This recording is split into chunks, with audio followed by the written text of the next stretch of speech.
Magandang araw mga ka-aerial defense, may ibabahagi na naman ako sa inyo.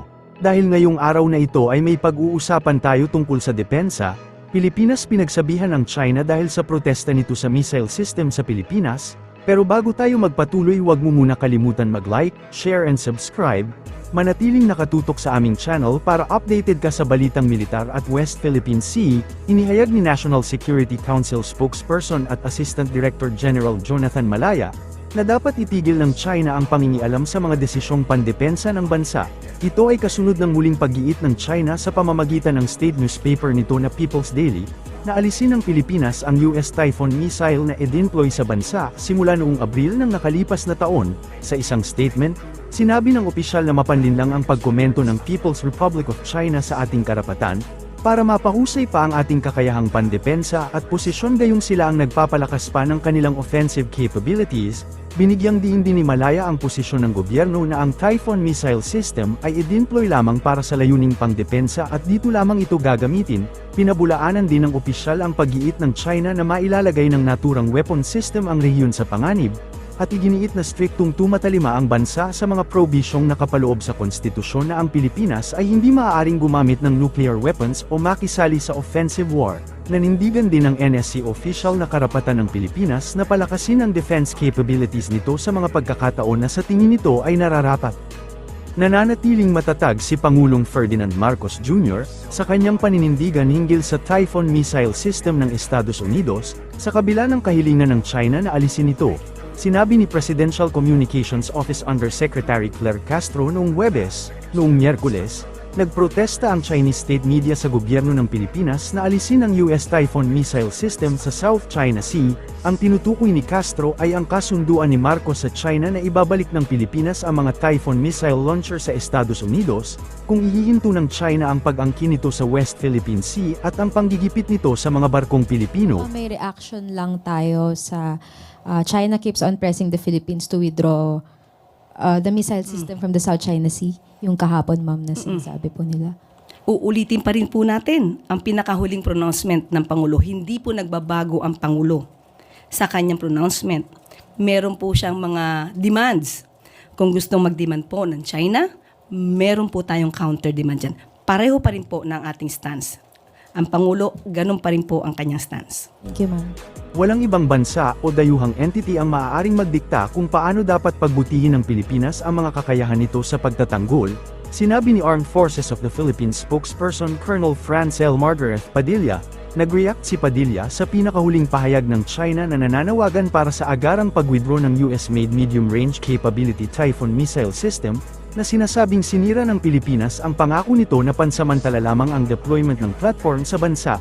Nanindigan din ng tagapagsalita ng AFP na ang lahat ng pagsasanay militar na ginagawa kasama ang mga kaalyado at kasosyo ng militar ng Pilipinas ay bahagi ng kanilang pagsisikap na palakasin ang depensa ng bansa. Idinagdag niya na mandato ng AFP na palakasin ang mga kakayahan nito na protektahan ang bansa at ang seguridad nito. Ang MRC Typhoon ay dinala ng mga puwersang Amerikano noong nakaraang taon at ginamit upang magsanay ang mga tropang Pilipino noong 2024, na pag-ulit ng pagsasanay sa Silacnib at Balikatan upang magkaroon sila ng unang kaalaman sa kung paano gumagana ang mga naturang sistema ng armas. Habang ang Pilipinas ay nagpaplano na makakuha ng mga katulad na missile system sa hinaharap. Response to that, please. Yes, for the Armed Forces of the Philippines, we remain steadfast in our commitment to defending our nation's sovereignty and ensuring regional stability. The deployment of the US Typhoon missile in the country actually strengthens our defensive posture in the face of evolving security challenges, no? And it also aligns with our ongoing modernization efforts as well. So let us be clear with this. While they can demand all they want, no foreign power can dictate how we fortify our national defense. So the overarching premise here is Philippine sovereignty over security decisions. No external party has the authority to dictate our defense posture. No, every decision we make is actually based on what is best for national security. And Colonel, we did report earlier na balak po ng AFP i-train ang ating Filipino soldiers in this year's Balikatan exercises with the US Typhoon missile system. Could you tell us, Colonel, what kind of training will be done? How extensive will it be? Yes, no, the presence of the Typhoon missile system is actually the result of our ongoing defense modernization and cooperation with our allies. So at the onset, no, it's aimed at strengthening our capability to protect our sovereignty and our territorial integrity. So our security decisions are made solely on the interests of the Filipino people and in accordance with national security priorities. So with this, we have our ongoing modernization and also our exercises with like-minded nations. For this year, no, continuous pa rin yung mga exercises natin. So for the Balikatan exercises, as we did before, we have been upskilling our personnel on the use of the Typhoon missile. For this, we're also looking at how the logistics train would move and anything that is to this effect, no, yun po yung mapapaloob sa ating exercises. How many troops are training to use the Typhoon missile system, Colonel? Nagro-rotate ito, ma'am, no? So iba't iba yung capabilities na gusto nating matrain for this. So for the logistic side of things, yung mga logistics train, paano siya i-move from one point to another, there's a different group of troops for this and also for yung actual use ng missile. So we're rotating the training of our personnel. So nagva-vary din po yung numbers natin. For this year, ma'am, wala pa po tayong fixed as we are finalizing our preparations for the Balikatan exercise. So yung use of missile, the officers who will be training the actual use of the missile, hindi po na-determine? Yes, sir. Yes, ma'am. We'll still be determining the exact numbers for the training of our Balikatan exercises. I don't suppose you can tell us where the Typhoon missile is right now. We know you moved It's in it a to secret location. or in general area. We know you moved it from up north, was it Lawag, to somewhere else in the country, but we have no idea where. Yes, ma'am. No. So at this point, for operational reasons, it's at an undisclosed location. Ito yung napaka-simplistic kong question.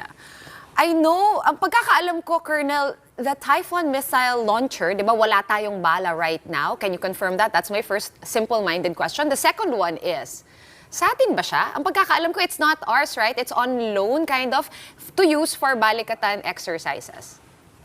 Is Yes, that ma'am, still but the it remains status? to Yeah. be the property po ng US. So yun nga po, yung pong we maintain, no, that yung presence po nito is for us to train on that, considering that we are looking at the possibility of procuring the same for our modernization efforts. So merong possibility, kumbaga parang demo unit siya, and if we like it and we can work with it, it's possible na we can procure one for ourselves. Yung atin na talaga. Yes, ma'am, that is the possibility po. And Colonel, the first question please on kung merong missiles. Kung meron na bang bala. May bala. As we said, no, ito nga po is a property ng US. So for us, the AFP, we maintain ang purpose po nito is for our training purposes. Okay, so it's reading between the lines, I guess that means it's not been loaded yet. But can you confirm once and for all, Colonel, whether this particular Typhoon is here to stay or is there a time limit to it being here? Well, at present, ma'am, there is no agreement or directive mandating the removal of the Typhoon missile system.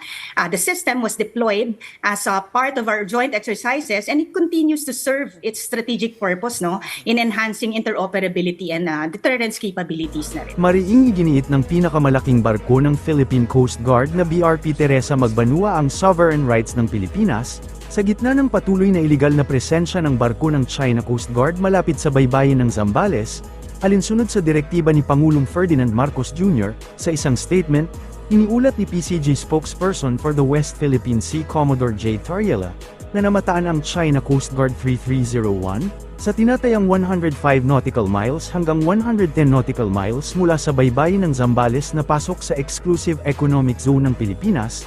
Bilang tugon, aktibong inisyuhan ng PCG vessel ang barko ng CCG ng Radio Challenge at iginiit na ang presensya nito sa lugar ay paglabag sa Philippine Maritime Zones Act, United Nations Convention on the Law of the Sea at 2016 Arbitral Award, sa kabila din ng masungit na kondisyon sa karagatan bunsod ng matataas na alon, nananatiling hindi natitinag ang BRP Teresa Magbanua sa misyon nito na nasa 1 linggo nang nagbabantay sa lugar.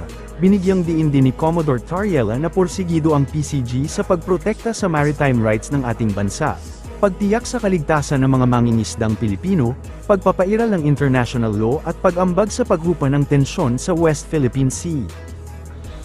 To China Coast Guard Vessel 3301, This is Philippine Coast Guard vessel BRP Teresa Magbanwa, MRRV 9701. In accordance with Republic Act 12064, the Philippine Maritime Zones Act, the United Nations Convention on the Law of the Sea, of which you are a party, and the 2016 Arbitral Award, we are conducting maritime law enforcement operation. You are advised that you are currently sailing within the Philippine Exclusive Economic Zone, approximately 103 nautical miles west of Capones Point, Zambales, Philippines. You do not possess any legal authority to patrol within the Philippines Exclusive Economic Zone. Your illegal activity will be reported to higher authorities. Over.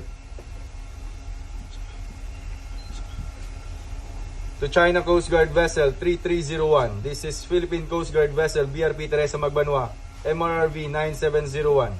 In accordance with Republic Act 12064, the Philippine Maritime Zones Act, the United Nations Convention on the Law of the Sea, of which you are a party, and the 2016 Arbitral Award, we are conducting maritime law enforcement operation. You are advised that you are currently sailing within the Philippine Exclusive Economic Zone, approximately 103 nautical miles west of Capones Point, Zambales, Philippines. You do not possess any legal authority to patrol within the Philippines Exclusive Economic Zone. Your illegal activity will be reported to higher authorities. Over. Para sa mas madaming update tungkol sa ating depensa, paki-follow at like muna ng aming page na nasa description na ang link. Huwag mo na rin kalimutan mag-like, share and subscribe. Pindutin mo na rin ang bell para updated kayo sa aking mga bagong video. Maraming salamat po.